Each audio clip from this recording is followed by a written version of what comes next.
Hello and welcome to part 2 of the two-way PT slab design webinar.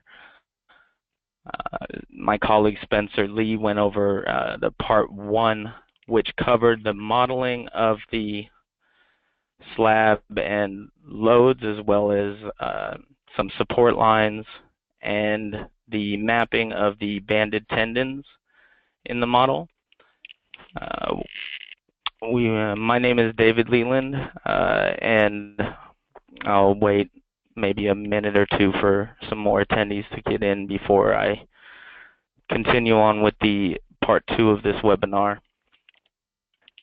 Of course, at the end of the webinar, if for whatever reason you have to leave, we will post the recording of the webinar on youtube.com/support.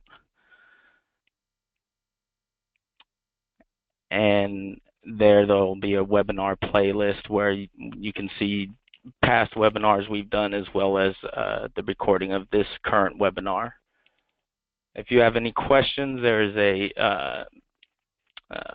button to raise your hand, and you can type in a question, and we'll try and answer them as we go through.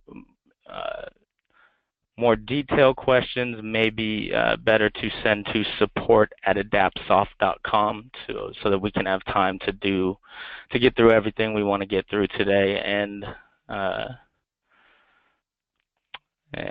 make sure we finish everything. So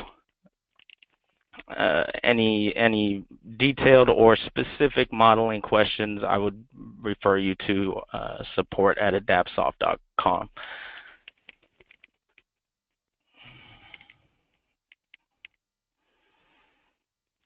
Okay, well, we'll go ahead and start now. The last webinar left off, we had modeled the banded tendons based on using the map banded tendons tool, and we mapped the tendons along the X direction, which we decided was our banded direction, and along these support lines that were created. And then we started to create the support lines for the Y direction. Let me turn off the tendons.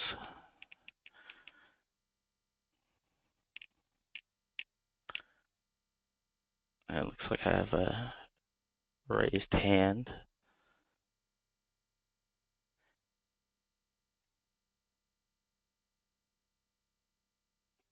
Looks like Charles, you have a question. Can you go ahead and type your question in the questions box?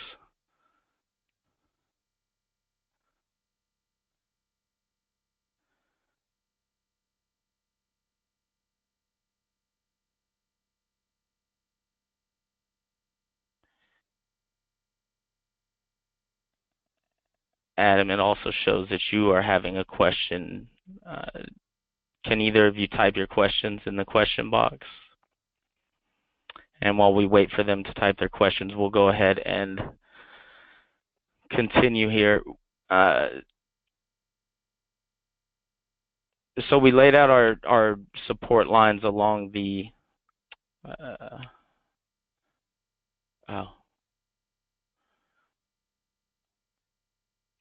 sorry about that. They pointed out that I did not share my screen. So now you should be able to see my screen. Sorry about that. So I'll start over real quick. We started with this model, and we laid out, or we created the model. We laid out loading as well as support lines in the X direction, and then we mapped our banded tendons from those support lines. Let's see. I had another question. So we mapped our tendons from those banded support lines, and then we laid out our Y direction support lines for the use of for doing our distributed tendons. Now, mapping distributed tendons is a little different than mapping banded tendons, as you're not mapping along a support line.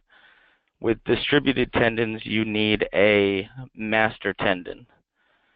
So we'll go ahead and we'll quickly go through these tools, and then to kind of show you the two options for doing tendons in the distributed direction. So we'll go ahead and create our master tendon for mapping, that we'll use for mapping. And I'll show you two examples of mapping. So I'll just create a master tendon, something, again, this is very, just not very detailed in my layout here. I'm just kind of clicking at the high points of where I want my tendon to be. And then we'll do something like this. So now we have a master tendon, and we can come in here and set our number of strands and all of our properties, and also come to the shape system friction tab, and here we want to maybe modify some of the tendon properties before we map them. So we'll go ahead and change, let's see, span 1 to cantilever down, and the last span to cantilever down as well, as those are spans and are cantilevers. We can also look at, we see the distance in the spans, and we can also see the uplift force from the tendons, from this tendon that we've drawn in each span. So we can go through and make some changes based on this uplift force. We see we have 1.359 here and 0.433 here, so to more balance it out, we can just make a quick change of profile. And now we have our tendon, our master tendon modeled. From here we have two options with the using the map tendon distributed tool. We can select the tendon and then go to this tool. And here we have two options. We have do not optimize or replicate, or optimize using these certain parameters. So this is pretty self-explanatory for this one. If you do not optimize and you replicate, you just say 4 times and you can click OK. And then it'll ask you for 10 points, because we have 10 points along this tendon, the master tendon. So if we wanted to kind of have the program do a more curved profile with the tendons, we could do something like this. And now the program will map the tendon based on, or just copying the tendon, but it will change spacing based on what, how to get how many tendons here to here, or within this width, however many you copied, but it'll keep your profile and try and keep the curve as well here. The second option we have is to map the tendon. I needed to select the tendon first. So map the tendon, map tendon distributed, but based on optimizing, where the program will use your constraints for average pre-compression that you put in here, as well as self-weight to balance, balance loading parameters, and then the master span. You can just take one of your spans. For example, we changed the low point from span 8, so we may want that one to be our master span. I'm just going to stick with our span 2, because that's what our normal full drape profile was from, span 2. And then we have the option to enforce maximum spacing based on 8 times of the slab thickness. The user can also change this, or you can use a suggested spacing, or use a max spacing of a certain distance.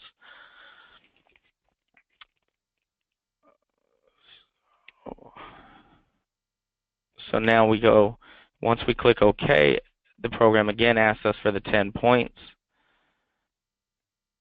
And so we will just add 10 points. And again, I'm doing this kind of quickly and not as accurate as I would like to do if I was doing the design myself. So now the program has optimized the tendons and has mapped them, so we can see, if we double click a tendon, we can see here now that the drape has been changed to stay within balanced loading parameters, and we have still effective force and 5 strands per tendon, and then it did spacing to cover maximum precompression here. So these are 2 ways that you can use the map distributed tendon tool to distribute your tendons. Another way that we can do tendons, and that allows you a little bit, well, you have more control over it, is to just go ahead and create your tendons manually. And this is something for more for users that are more experienced in PT design and kind of know the way they want their layout to be. They can go ahead and, for example, let's say we're just doing a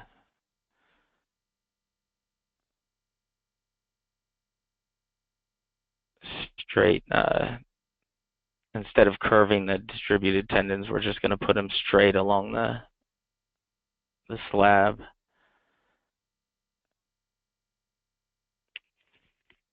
So we can start here. Let me do that one more time. I clicked the wrong button to end it.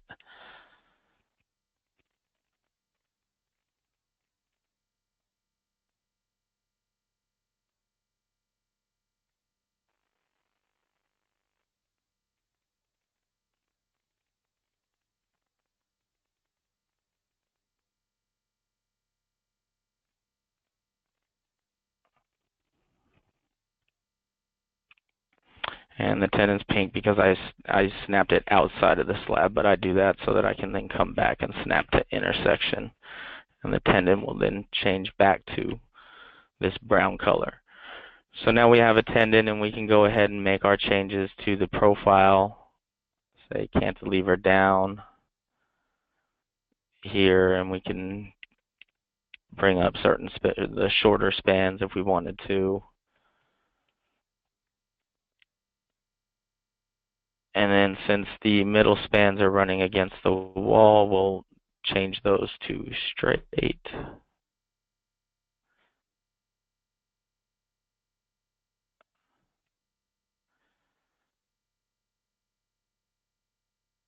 And now we can just, if we know, for example, we know a spacing we want for the tendons, for example, through just hand calculation of precompression, we know we need so many strands, and so we want to put spacing we find that we need spacing at 4 feet intervals, and so we can go ahead and then just use the copy move translation and plane tool, and then I'll just click on 2 arbitrary points and then come here and change the distance. So offset X, -4 feet, and we'll say we need 6 tendons to cover that area.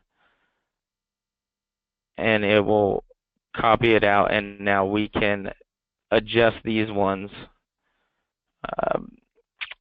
to bring them to the slab edge, delete the spans that fall outside of the slab edge, and adjust the profile for each one if we want. And sometimes this gives you a little bit more control over the tendon as opposed to mapping it. So this is more used for users that are familiar with PT design and kind of know what design they're looking to produce. And so, and those would be the options for for you to lay out distributed tendons, and then you could create another tendon for this area, which we would do 5 feet spacing based on calculation we've done, and then again 4 foot spacing here until you cover the slab and have all your distributed tendons in the model. So to shorten that part, we will go ahead and close this model, and I will open the model where we have laid out the tendons. So here we did the manual laying out of the tendons, where we put the distributed tendon, we made a tendon, and then we put the spacing at 4 feet, and then modified it, or modified the drape and profile. And then we also added another distributed tendon just along this curved edge here. And I believe these are all 3 until we get to the one at the edge, I believe is 5 strands, correct.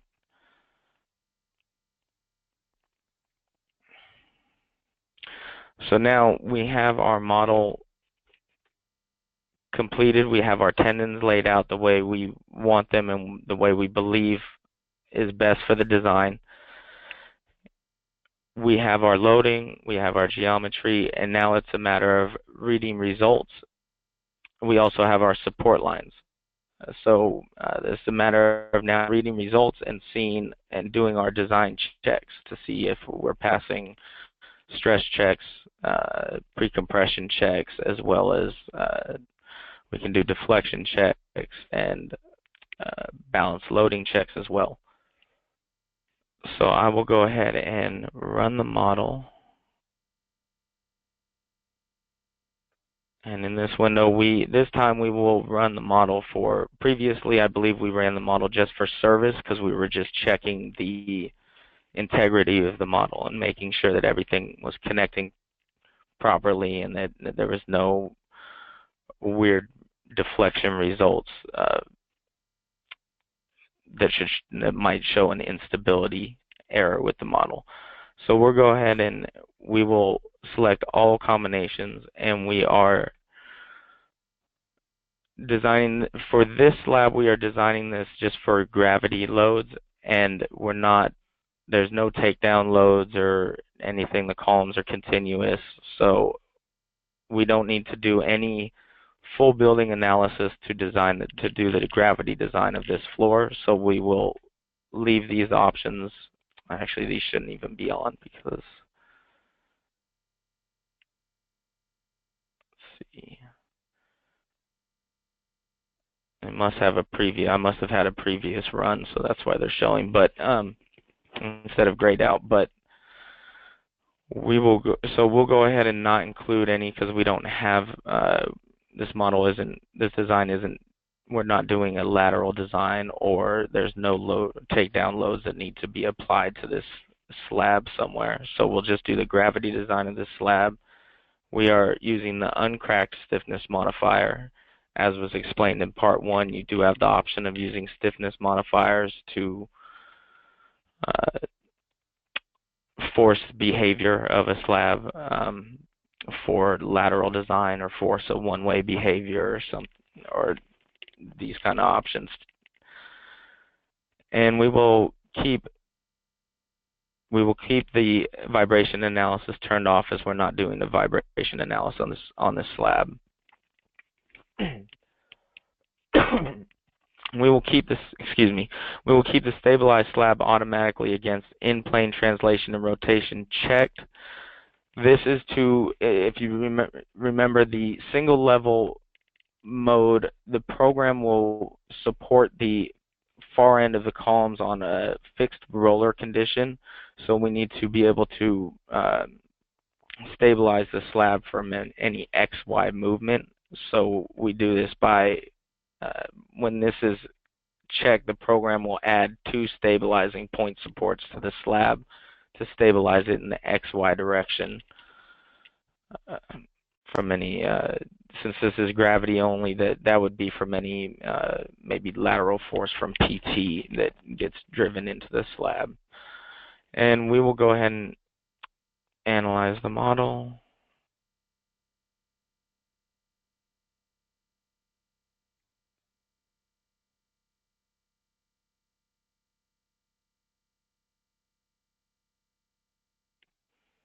And at this point, we have analyzed the model, so we can, and the results display settings pops up, so we can go through and see deflection as was shown before, any contours.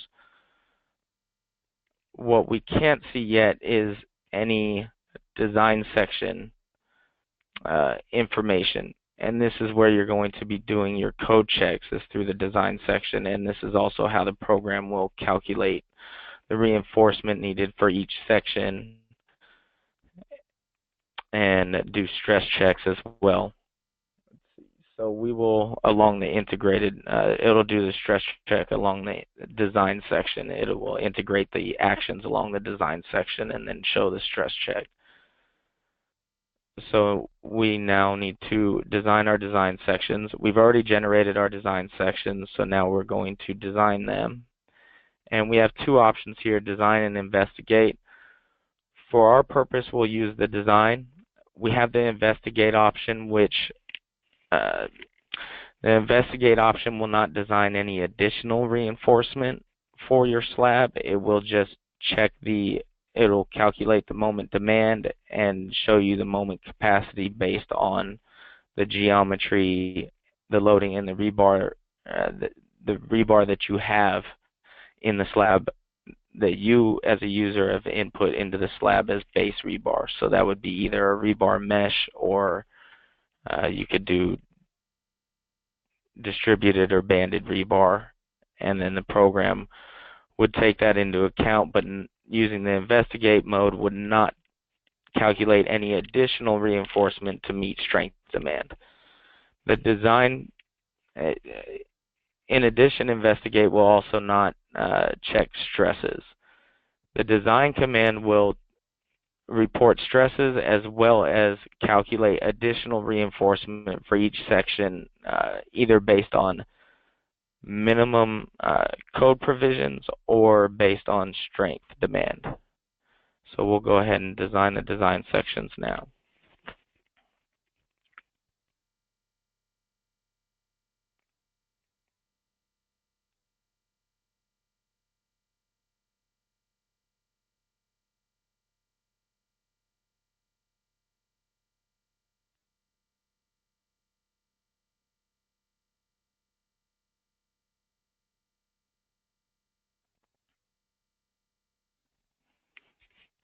And the design is done, and the program has now designed the sections, and we have a solution for this.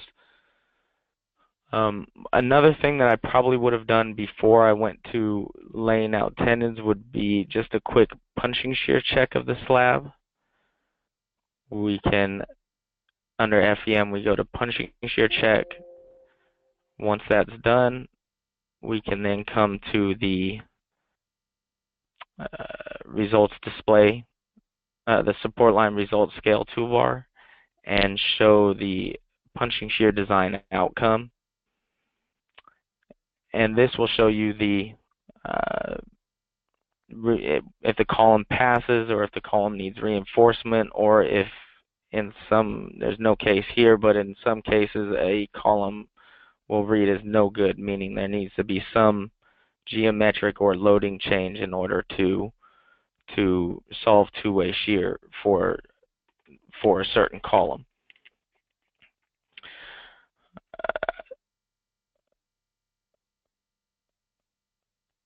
So once we have our punching shear check, since this looks good, I would have went ahead and gone through and designed my slab, and then we'll go through some of the details of the punching shear reports and the reinforcement provided just a little bit later. We'll start with the support lines, but I would have done a quick check just to see if I needed any geometry changes before I went and put PT and design and started to design my slab. All Alright, so now that we have the support lines designed, we can then start to do some of our design checks. So we'll turn on support lines in the X direction, and right now we'll look at, so through design sections you can look at deformation, and this will show you the span deflection ratio for each span, and that will be for each span that is not cutting into a wall. If it has a wall, it's not going to show you. So here, for example, we see L over 1595. So what's that doing? It's finding the deflection for the service total load combination, and then the max deflection, and then dividing it over the length between these 2 points on the support line. So one thing to be aware of when checking this is if you have 2 very close points to each other, you could get an exaggerated deflection to span ratio, because it's using the points from the support lines for the span length, not the actual physical span length. Deflection, technically, I normally usually check that using the contours and then doing my own quick deflection to span ratio checks on the contours that I'm seeing. We also have the option of seeing our bending moments, and we can, let's turn off the design section so we can see this clearer. And we can increase results or decrease results. And so we're seeing our bending moments here. Again, we also can go to the settings and we can increase font height. Problem is, if you go too high, you start to overlap, the fonts start to overlap and it becomes unreadable, so I'd stick to a lower value. And again, we are seeing bending moment for the service total load combination. We could change it to sustained load, or we can do envelope. And this will show you the envelope of all combinations. And we can see axial, and we have to bring these down. You can see axials, shears, shear in plane, bending normal to plane, and torsion as well. And that's just to view some of the actions in the slab.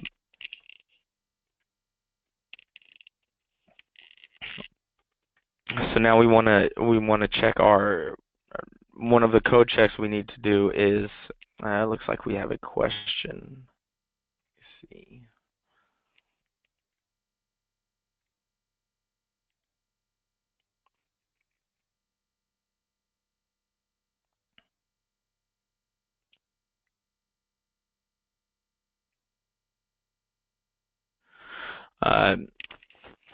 Sorry about I didn't see the question until now, but Steve had a question about method 1 of the distributed tendon tool. This tool, the method 1 of the distributed tendon tool, he's asking, method 1 was a master tendon, and then using criteria, it adjusted the generated distributed tendons profile for the criteria. Do you then need to go back and adjust the master tendon, or just delete it? The master tendon you can keep. You would keep the master tendon, and then you can adjust it as you need to if you believe it needs adjusting. But normally you would put in the master tendon as the designer would deem best.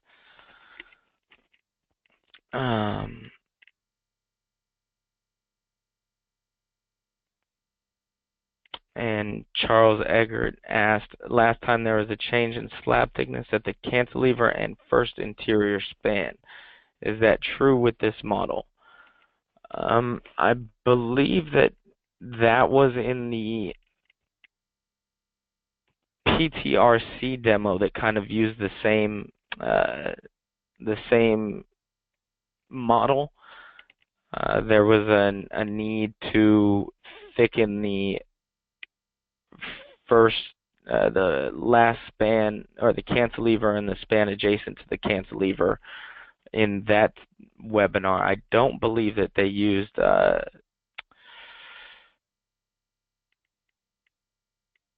don't believe that we did a change in thickness in the first webinar, because this is the same model from that first webinar.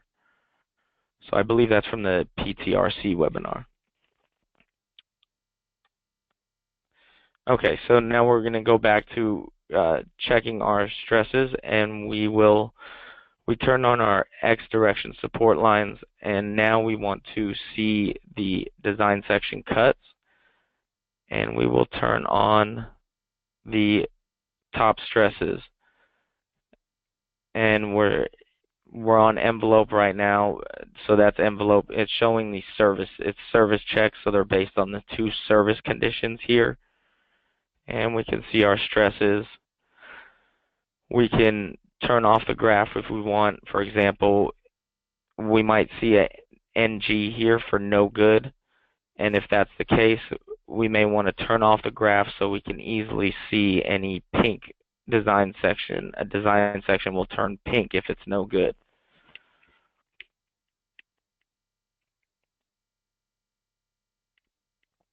Then, so checking top stresses, we can see that it says OK. So that tells us that in each direction it's OK, but we can come and just look at stresses in both directions. These are top stresses along the support line, and we can also look at bottom stresses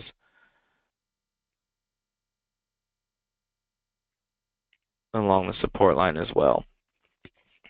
If one of these sections failed, it would be pink, and then we would have to come and see exactly what we would need to do to change it. If it's very close to the limit, we may just add another strand, or we may increase profile if we have room to increase profile. So we check here, we see our stresses are okay. We can also now come, and we have 2 pre-compression checks in the model. Excuse me again. The 2 pre-compression checks, the first one is P over A, pre-compression FEM. This pre-compression check uses the actual axial force at the node, in the nodes at the cells, to come up with a pre-compression value. This means that since it's using the axial force, this means that the tendons from both directions can now contribute to the axial force in the nodes, so it can contribute to the pre-compression that you see. In addition, at walls, because of restraint conditions, the walls can suck up some of that pre-compression force, and so you will see some losses towards walls using the pre-compression FEM value. So we can come in here, and we can see here at this wall it's dropping to 132. I think we are checking against 125, so why is it showing it no good?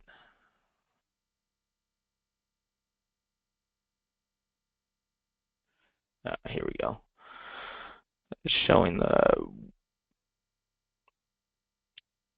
this is the service check, so it's showing the 116, so we're just below 125 here, and same over here.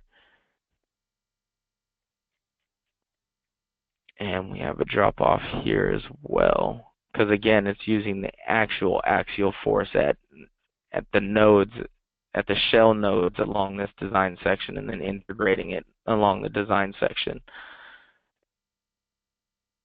Because this is not a traditional check, we added a more traditional check, which is the pre-compression number of tendons. And this one takes the number of strands in the tendons, multiplies it by the force in the tendons, and then divides it by the area of concrete for that specific section. So for example, here, if we look at design sections, we see that this section has a slab thickness of 8 inches and a length of 144. So it will take the number of strands that are in this section that cross this section. We can see 1.4 inches squared of tendons cross this section. But the program will then multiply the number of strands by the force and then divide that by the area of concrete in this section and give you a value. And this is more of a traditional check, and it's, in this case, it's not taking account, for most part, it will not be taking into account a tendon that runs in the opposite direction, because the support line is, the design sections won't cut a tendon in the opposite direction. So, and there is some tolerance also at which the tendon has to pass the design section for it to be taken into account in this pre-compression check. So this is more of a typical hand calculation check that you would do on pre-compression. Let's see here. Now we are seeing a no good. I'm not seeing it, so let me turn off the graph and let me turn off the tendons. And so it's not in the Y direction. Or maybe it is. It's hard to see here. Oh, because it's giving. Why is it? Because it shouldn't matter what combo you're on for this check. Why am I getting a no good status here? Let me turn off the support line symbol. Just looking for any pink or red section in the model.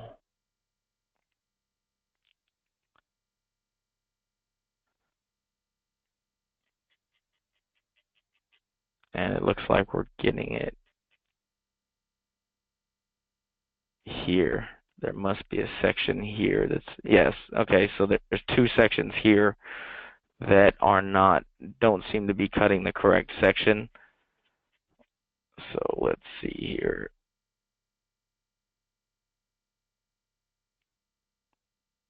Probably this would have to do with the support splitter.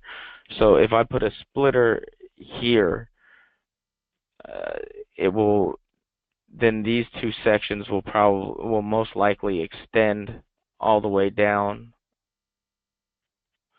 to here, and then the pre-compression check will be most likely okay in that point. So this is just an anomaly in the results due to the way the sections are cut here. So for now, we're just going to go ahead and ignore that, so I don't have to redesign and relay out the support lines or regenerate the tributaries and whatnot. So, and we also have the balance loading check. Now, the balance loading check, again, this is a case where the program is also using the actual axial force in the nodes for the balance loading check. So again, in this case, depending on the sharpness of the angles or the angles of the PT, you can get axial force from both directions of PT in the balance loading equation. And so a more traditional check would be to disregard one direction of tendons, run the analysis and check the balance loading, then consider that direction of tendons and disregard the other direction, run it again and check balance loading. However, balance loading is more of it's a design aid. It's not a, there's no code check for balance loading. So This is more of a design aid at this point. So obviously you can turn it on, and if you see large values of 300% or so, you may want to go look at that area and try and determine if you can reduce that and get it into more of an acceptable range. And then we can also check our moment capacity. Excuse me. We have the positive and negative moment capacities are shown in blue and green here. Once we turn those on, again, those moment capacities are not shown at walls because the program is not coded to design and reinforce for sections that cut a wall. If you wanted to see, for example, if you wanted to see if there's any need here, you could isolate the wall with splitters and then put another support line here to see any rebar demand that you would need in between these walls. Or, for example, in the slab here, I doubt the demand will be much, but you can if you want. We can also see moment capacity with demand graph. So again, now we're seeing the positive and negative moment capacities, and the gray behind it is the demand. And as you come out of where we actually check the capacities, you can see the demand curve now turns brownish, but it's not reporting a capacity here because it's cutting through this wall. So we can go through here and we can see, I don't know, it's probably trying to see where it says, because it's saying no good. So there has to be some section where it's being checked and it's exceeding demand. Okay. So we have one section here that shows that it's exceeding demand, and let's just turn off the graphs and just see the design sections so we can see if there are any more pink sections. I don't see any more pink sections. So when we come here, we might want to double click on the section and say, okay, I thought Builder was going to design my rebar, so why is it exceeding here? So we come in here to design sections, and we can read some relevant information.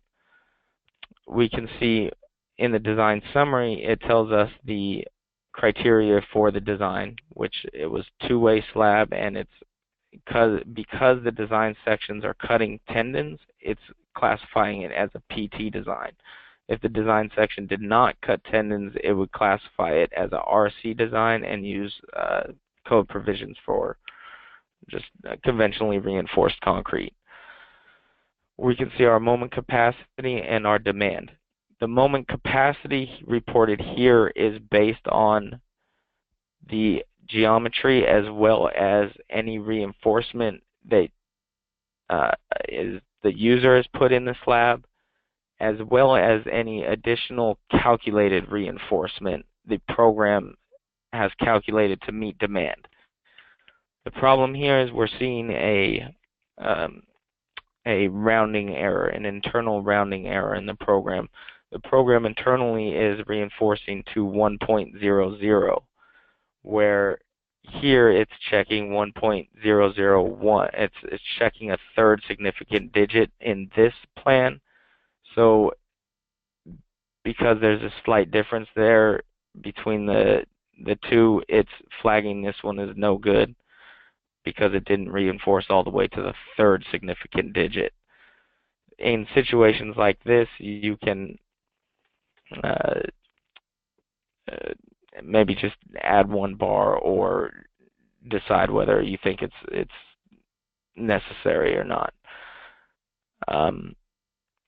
And we are looking into fixing that error, but as of yet, it's not fixed. So you'll typically will see this error only in uh, you'll see it rarely, or in places where you may have over reinforced the slab, because the program then gets into a uh, iterative cycle of solving for ductility. Okay, so we're going to say that's acceptable, and we're going to go ahead now and let's look at what reinforcement we need with the PT that we have in the slab. So we shall generate rebar drawing, and oh, sorry, I went through that quick.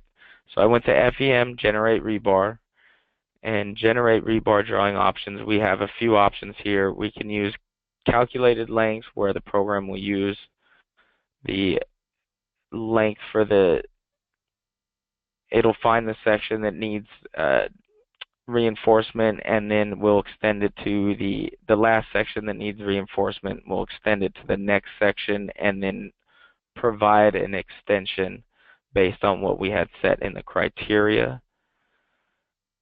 We come to the criteria, we have rebar bar lengths.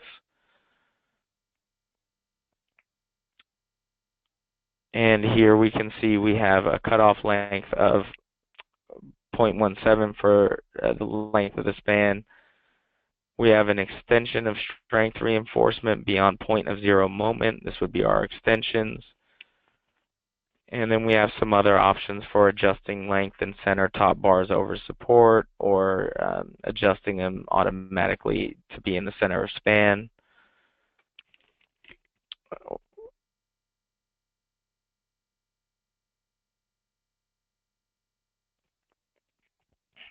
So then when we generated rebar, or when we go to generate rebar, I'll use the calculated length. We also have library lengths. Let me show you in criteria. If we come to the rebar bar, no, it's in the rebar roundup tab, we have a bar length library. So you could go ahead and import your own rebar bar lengths, and or modify this one and have the program use a set length of rebar. So it'll find if calculated it needs 7 feet of rebar, it would choose number 2, the 8 foot of rebar length for your rebar if you're using the library lengths. So I'll go ahead and then we also have orientation. We can have the bars oriented along the support line, or we can angle them from the global x-axis for bars along support lines in x direction or y direction. So to kind of keep the bars orthogonal with the slab if we want. So I'll keep the default selections of calculated lengths and along support lines. And we also we can generate rebar for specific combinations, or we can generate the envelope of the combinations. We'll go ahead and generate envelope, and it regenerated the rebar that I had just showed previously. And we can now see the rebar needed in the slab. Now some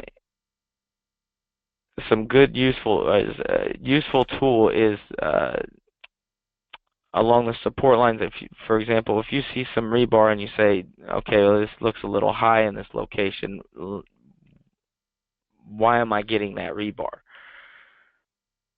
We can go ahead and turn on the support lines, and at each design section, you see how when I'm clicking on the design sections, the design section I click on becomes a little bolder. We can double click the design section, and that will bring up the support line properties window for this support line, and it will bring up the design section tab to the current design section that you double clicked. So this one is section ID 402007. In this window we have a ton of useful information. We have the geometry of the section, so the height and the length. Now this height will always show the maximum height. If there's two different heights, it'll always show the maximum height here. We can go ahead and click further into the geometry by going to details, and we can see the coordinates of the section, the area of the section, the moment of inertia, the centroid to top fiber, centroid to bottom fiber, and the length of the section as well here. So that this area will be based on the actual, if there's difference in heights between slabs, it'll take that into account, and this area will be the actual area of the physical section, as opposed to just showing here just the maximum height or slab thickness here. And then we have in this box, we're seeing the physical section with base, rebar, and tendons. So it's a little hard to see, but you can see here that we have some red dots, and this is showing the location of the tendons in the section here. And then down here we have a blue dot which shows any base reinforcement. Okay, so when we zoom here, we're zooming, the top is the physical section and the bottom is the designed section. The physical section will show you any tendons by red dots, or if we had base rebar in this model, you would see blue dots. So it'll show you the placement of tendons or rebar within the section. And then the bottom one shows you the idealized design section, as well as the calculated rebar that the program needed to calculate in addition to the base rebar to solve either minimum rebar requirements or strength demand requirements. Again, here we see the design section idealized with calculated rebar. So back to a question that was at the end of the first webinar was about design sections cutting over an opening, and this is where you will see something. For example, if the design section cut over an opening, let's look at the one that we were looking at. So for example, this support line here, you can see this section is now cutting to the wall. It's cutting from here to the wall, and then it cuts a small piece that's disconnected from the slab. But the idealized design section will now connect this piece over to this piece of the slab. And this is why in these situations we would want to do a splitter and make sure that the design section here cuts to the face of the opening here, and that this design section stops at the face of the opening here, so that it doesn't cut beyond this opening and then consolidate the two, because that is not the realistic condition. The condition is that there is separation between the two sections. So let's go back to the section we were looking at. Okay, below the section cuts, we can see that we have the reinforcement section. And here we can see the base reinforcement that's in the model. In this model, we have we did not add any base rebar, and we did not add any mesh rebar to the model. So it's coming to showing 0 inches squared of base rebar. We can also see the details of the base of the rebar here. I'll go over that later. Again, we can see the area of the post-tensioning within the section. If we turn on the tendons,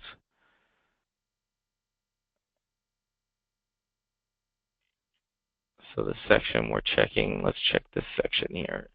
The section we're checking crosses two tendons, and we're getting a area of 2.4. This one here, you see the section ends up crossing this banded tendon. So that's one reason why I would try and keep support lines a little bit straight.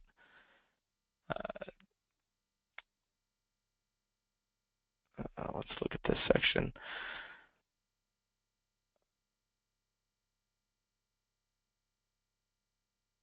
So here again we have the 2.4 inches squared, and then below that we have now what the program is calculating for additional reinforcement. At this section we see that it has no additional top reinforcement, and it has some additional bottom reinforcement. And we can see that the bottom reinforcement in parentheses after here is showing it's being controlled by the service total load combination. This in parentheses here, it will always show you the controlling combination for this reinforcement. For service, the service is for minimum reinforcement, so it tells us that this section here is being controlled by minimum reinforcement. And we can go into the details and see the tendons in the section, as well as their location from the CGS to tendon from the bottom of the design section, from the reference line, and the reference line here is bottom of the design section. We could always change to top of design section and see it there. And then we also have the calculated reinforcement here as well. So let's see if there's any.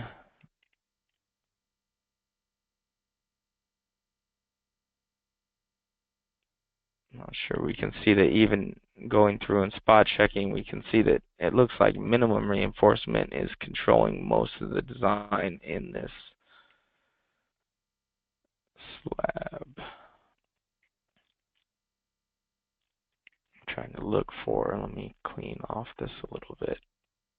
Take off the tendons and let me take off the support lines. See if I can see a place where it looks like it's calculating more than minimum reinforcement. Could be here.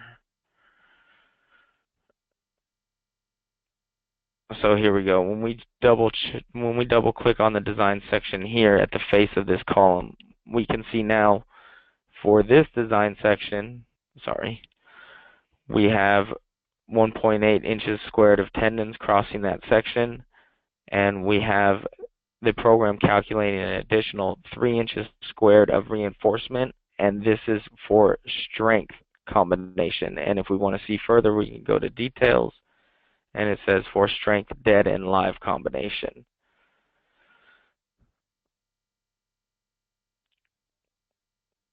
So this is one way to see where, this is one way of seeing when you're going through your rebar, if you see anything, a way of investigating the rebar and what you're getting. And then down here you can also see the, as I showed earlier, the criteria for the section, the moment capacity and demand for positive and negative moment, and also the DC ratio.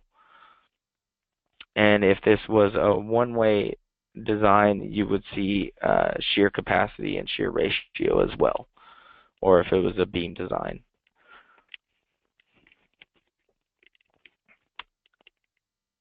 And so at this point we have gone through and we've shown how to check results, shown how to see our capacities and generate rebar. We need to finish the punching shear.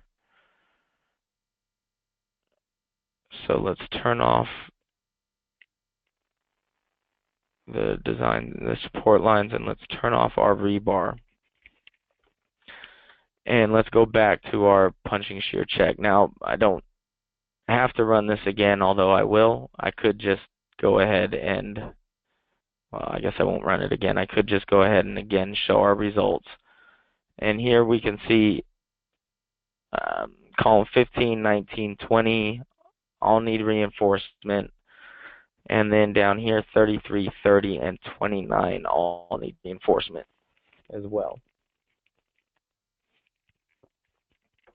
Looks like we have a question. 1 minute here.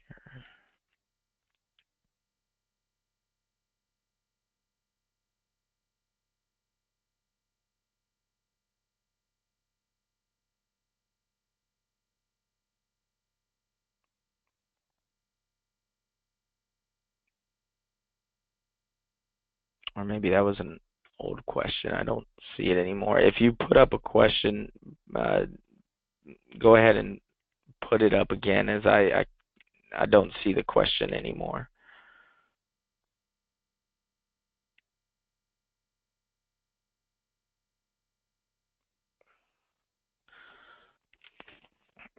Okay, so now we see our ratios. We see that we have, it's saying to reinforce for some columns, and for some columns it's saying okay. And now we want to say, okay, well, what's the reinforcement we need? Currently in Adapt Builder, we output the two-way shear reinforcement in just a tabular format. And also other results are also outputted in a tabular format. So once we've run the punching shear design, we can go to the reports, single default reports, tabular. Sorry, the control panel for the webinar was in the way. So if I go to reports, single default reports, and tabular, and go to punching shear design, we have three reports here. We have the punching shear stress check result, punching shear stress check parameters, and punching shear reinforcement report. So we will go ahead and check. I'll just show you what each report looks like. So the punching shear stress check parameters, if we generate that, it creates a Word document which shows you the column label, the condition for the column, the axes of the column, the effective depth per each axis, the design length in RR, the design length in SS, the design area, section constant, and gamma. Excuse me. The condition is based upon if the column, if a face of a column is within 4 times the slab thickness from the edge of slab, it will assume that that face of the column is now no longer, that there's no concrete behind that face of the column. So when you get it behind 2 faces, you get the corner condition. When you get it behind 1 face, you get the edge condition for a column. And when that doesn't happen, you get the interior condition for a column. Now we can go back to the reports and go to the punching shear stress check results if we want to see specific results. So it will show you the factored shear, the moment. Again, it'll show you the column number and the condition and which axis it's checking. We have the factored shear, the factored moment, stress due to shear, stress due to moment, total stress, allowable stress, and stress ratio. So if you believe there's something going on, this is how you can dig into the results to kind of see what, if it's a true error, maybe a modeling error that caused a result to not be as expected. And then now, lastly, we can go and see our reinforcement. In our reinforcement, the program will show the reinforcement for each strength load combination. Since two-way shear is a strength check, it does it for the the combinations that are set to strength in the load combination window. So it will check each strength combination. Unfortunately, at this time, it does not show an envelope of the strength combination, although that is something that we do want to add to the program later on. And in addition, we'll be adding, in future versions, we will be adding a more intuitive punching shear check to the program as well.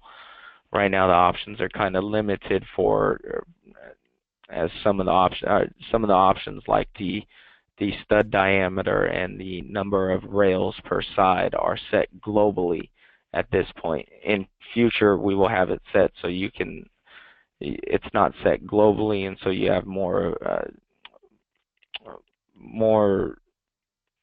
you'll have more the ability to revise or see the design based on different parameters instead of just one single parameter globally for each column. So looking at the report, we can see the column ID, which is 15. If we go back to the model, this would be this column here. This is an end edge column, and it was, I believe maybe it was actually a corner column. So let's do this. We will open up the stress check result report again just to make sure okay, so column 15 is designed as a corner column, so it's assuming reinforcement on two sides of the column, which would be on this side of the column and on this side of the column. And so if it was an end edge condition, for example, this may be an end edge, you might have 1, 2, 3 sides of the column. So here we come back, and it will tell us the total number of studs per rail, the stud diameter used.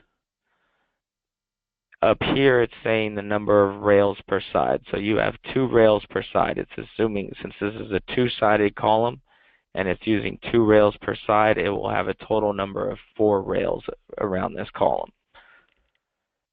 And then we come into the distance. This first stud is at a distance 3 inches from the face of the column. The second stud would be 6.25 inches from the face of the column, and so forth as we go out. So then the 11th stud in the rail would be 35 inches from the face of the column.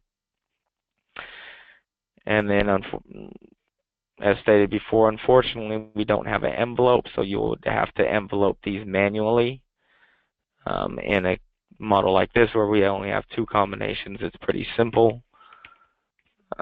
In some other models, it could be a little bit more difficult, but again, this is something we are looking at improving. I believe not until our 2018 version, but hopefully to have it in there.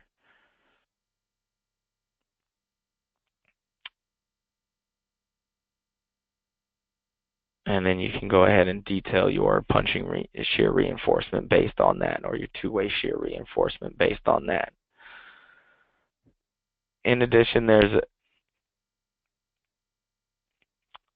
a lot of results that we can get through the report or through our red eye glasses. We have, for example, you may want to see your column forces. You can see column forces. If we go to, let's turn that back on again. We can see our column, the forces in the column. It seems like it may be, is this distorted some? Yes, it is. There we go. That looks better. So we can see our column forces. This is for service. And this is actions for combination. This is the axial force based on the combination we're looking at. We could also look at it based on a load case, where here it's the axial force due to dead load case only. And we could also change this to self-weight or live load and see just the component of the axial force from a certain case, or the total for that combination.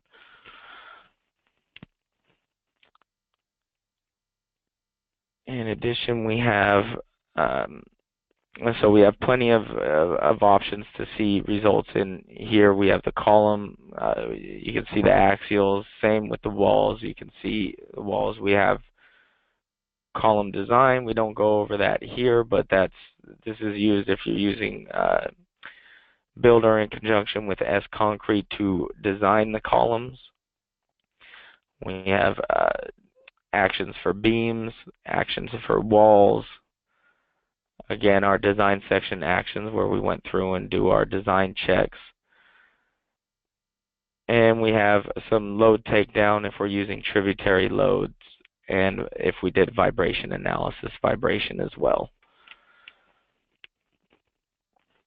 And then we also have reports. We have our graphical reports where we can do plan geometry, tendon plan. For example, you just bring up this and you would say control point height, let's say control points, number of strands, stressing dead and live ends, and it will bring up the plan. The font size for the tendon is controlled through the select set view items. So if you wanted to increase the font size to see it better, we can do that. And if we exit the report mode, it'll go back. Let's do this one more time. Yeah, so now you can see the CGS, the distance to CGS from bottom of slab. At each point, you see the number of strands, and you could go ahead and print that page. So we have options for tendon plan, rebar plan, loading, design plans. You could show a mesh plan, or you can show column reactions. In column reactions, we have the ability to, instead of showing the column reactions we can show them through this results viewer, or we can come here and just show them on plan. So we'll do column reactions, and we could select certain combinations. Right now I'll just go ahead and envelope them, and so I select all of them, and I can show the action at the top or bottom of column, local, along the local or global axis. We have all these options here, and then we could show our column reaction on plan. And we have the same for the wall reactions. And we have a lot of tabular reports that show structural geometry, material design criteria. There's analysis data, so if you want to see if the program's in equilibrium or if the model's in equilibrium, and some other analysis information. Load cases and combinations, design section data. Here we can see our design section forces. This will show the forces in each design section. The design section rebar, again, will show the rebar for each design section. The design section moment capacities, as well as design section dimension and geometry. We can get a tabular report of the column reactions, which will show you the column reactions for each column for each load combination. Same with the wall reactions and other support reactions. So this would be the point support or line support reactions in the model, or if you had springs, those would be included. You could show your skip patterns if you were doing skip loading. You can do an applied loads check to make sure all your loads that you are applied are actually being applied in the model. And then you can do some tendon reporting and some rebar reporting and quantity and cost reporting with the tabular reports. You also have the option to do a compiled report where you can come here and select different reports and then put them in an order you want, and then generate a compiled report, which will generate a Word document report that you could then print to a PDF or keep it as Word and send it out to whoever needs to get it.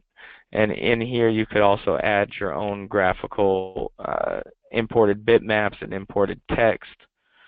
I can show you real quickly how to do that. If you go to reports, you can do save current screen. So let's say we wanted to show, for example, let's say we want to do a rebar plan and we want to show just the top rebar in the X direction. We could turn that on, and then we can, let me exit reports mode while I do this. We need to set it up outside of reports mode first. So let me turn off any dimensions here,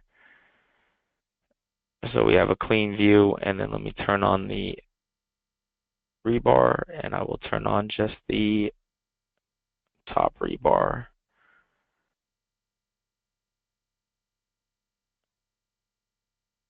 And so now I could say report, save current screen, and say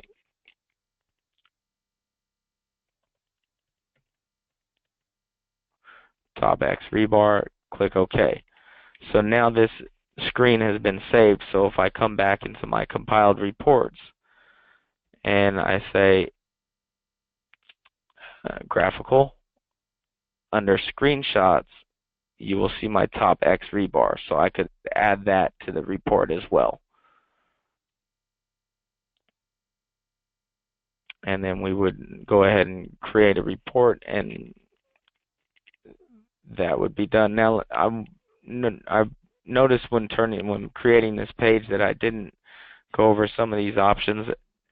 We have in the rebar toolbar, we have a open rebar display options button, and this is a really good display button for just selecting rebar you want to see on screen instead of just seeing everything on screen. So for example, if I had everything on screen, it would look like this. But if I want, I could come here and selectively turn off certain, like if I had base rebar in the model, I could turn off the base rebar and just show calculated for top bars and whatnot. So this is a good one just for you to clean up display as you're navigating through and checking the rebar and seeing if the rebar is a little easier to read, so you can see if the rebar is making sense in these locations. And I think that pretty much goes through the design and going through how to see the results and how to see the different outputs from the program. If anyone has specific questions, now would be a good time. I'll take specific questions now, and then of course this webinar will be available online on our YouTube page, which is www.youtube.com/adaptsupport.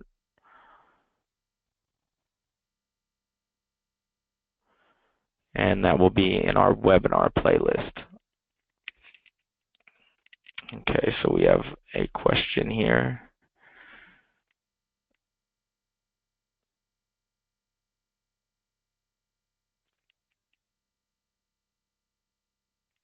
If we can see this bigger, okay.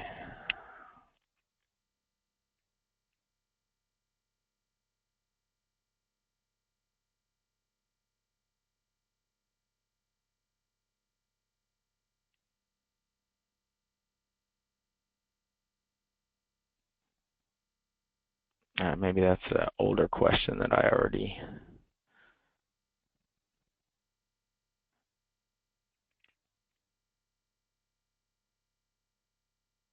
Yeah, that was an older question, so I don't see any questions. I'll wait a little bit longer for any questions that may come in.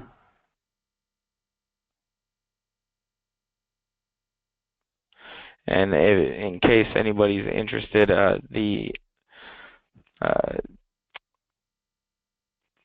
Spencer had mentioned in the previous webinar, the 2017 version of Adapt Builder, which should be released, we have a release date of the 29th of September. So for anybody that's on the current support agreement and is eligible for upgrade, the 2017 version, in the last webinar, Spencer showed a sneak peek of some of the improved tendon features, modeling features, as well as the tendon optimization features in this new 2017 build of Adapt Builder. And we're really excited about those tendon changes. So I think that'll help our client base out a lot. So if you want to see them, I suggest going to the webinar page and checking if you missed the first session, go back and rewatch the first session to see some of the optimization of those tendon tools in 2017 version of Builder. Again, that's September 29th, I believe, is the release date for the 2017 version.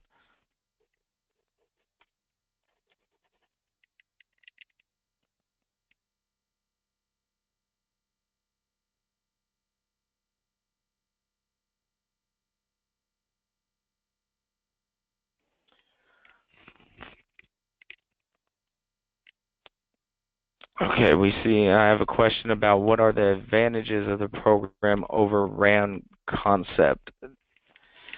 This is something that is, I guess, it was something better to kind of talk about through the support channel. So if you can email at support@adaptsoft.com, only because me, myself, I don't have much experience with RAM concept, although others in our company do, and they can, for example, one of the things that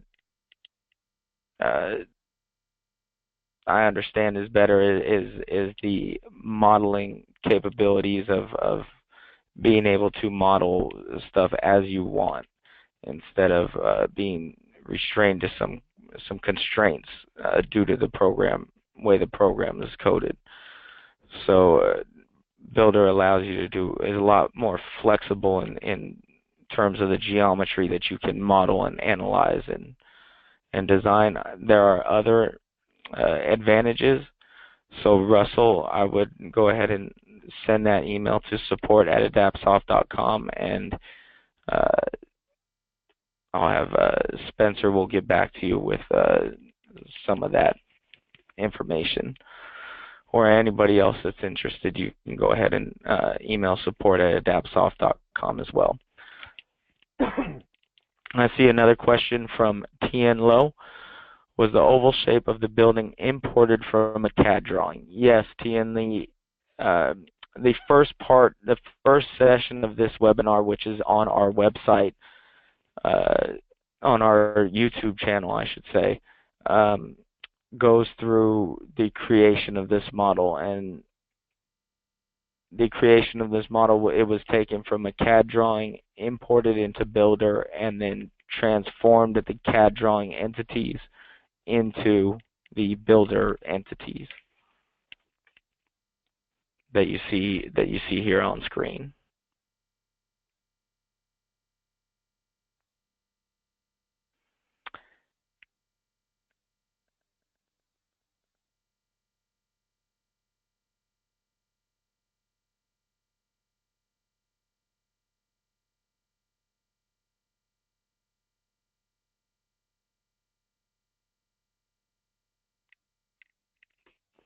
And I'll just wait a little longer to see if any more questions come in.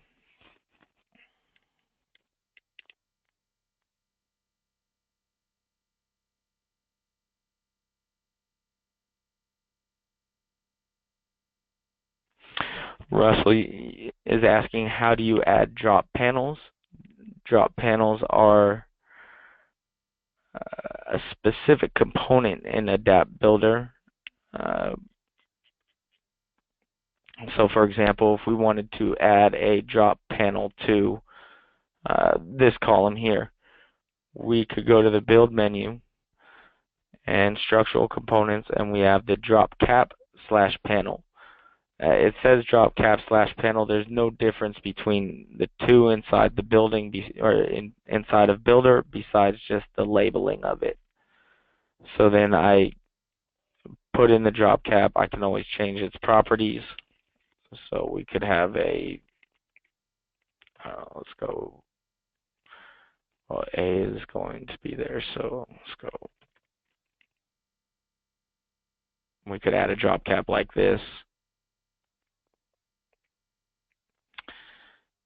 or a drop panel like this if we wanted.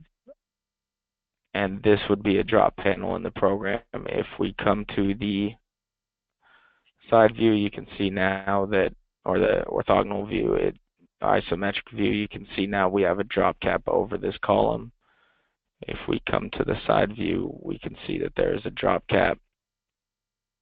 And if we go through the 3D viewer, we can also see there's a drop cap here. And this will be taken into account in the design for two-way shear, as long as the drop cap is larger than some distance. If it's smaller than some distance, it will not be accounted for in terms of for two-way shear resistance.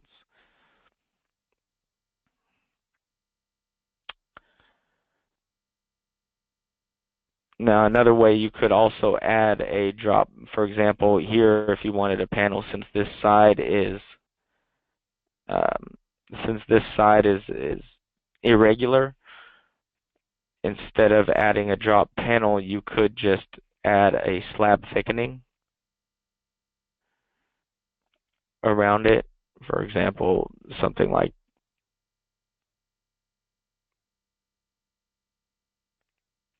this is just very arbitrary, but something like this. You can do that.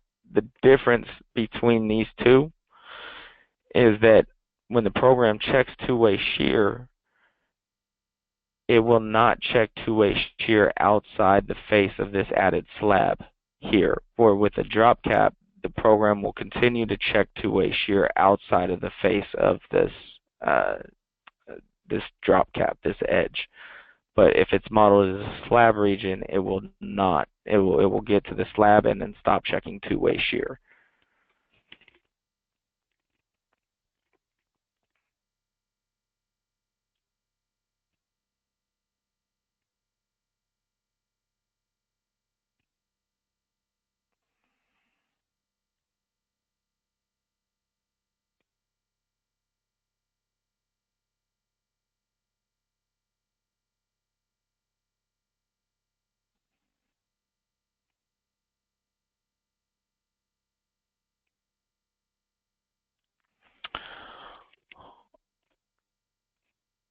So Russell, I see you have another question. It says, one of the things about concept that you like is the plan that shows the columns with stud rails required. Does Adapt show this as well?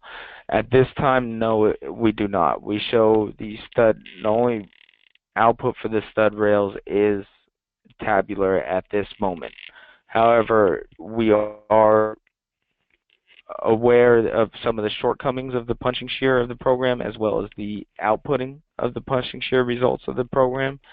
And so we have on our development map some revamp of our punching shear in the program, where we will then have sort of a representative plan for a column. So I don't know if you've used our column design feature, but our column design feature, you assign columns a section type, and then the program designs that section type.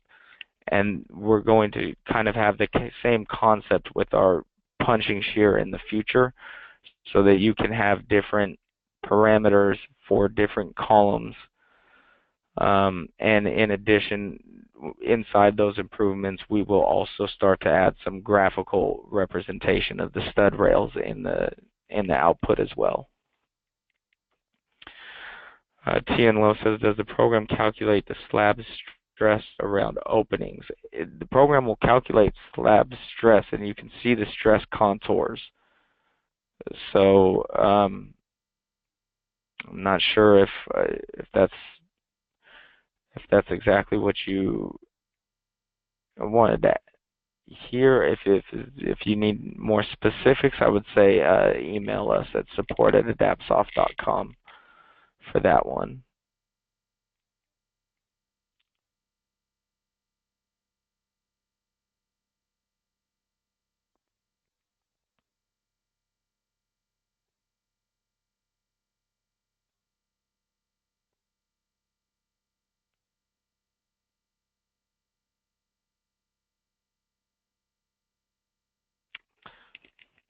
Okay.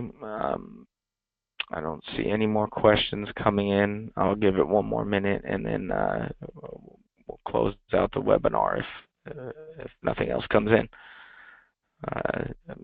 I'd like to thank you guys for attending, and thank you for using Adapt software. And of course, if you need questions answered or just general help with the program, feel free to contact us. The support email is support@adaptsoft.com, and the telephone line to support is 650-306-2410. I'll go ahead and conclude the webinar now. I hope you guys have a good weekend, and again, in shortly the webinar will be on our website if you've missed any of it. Have a good day.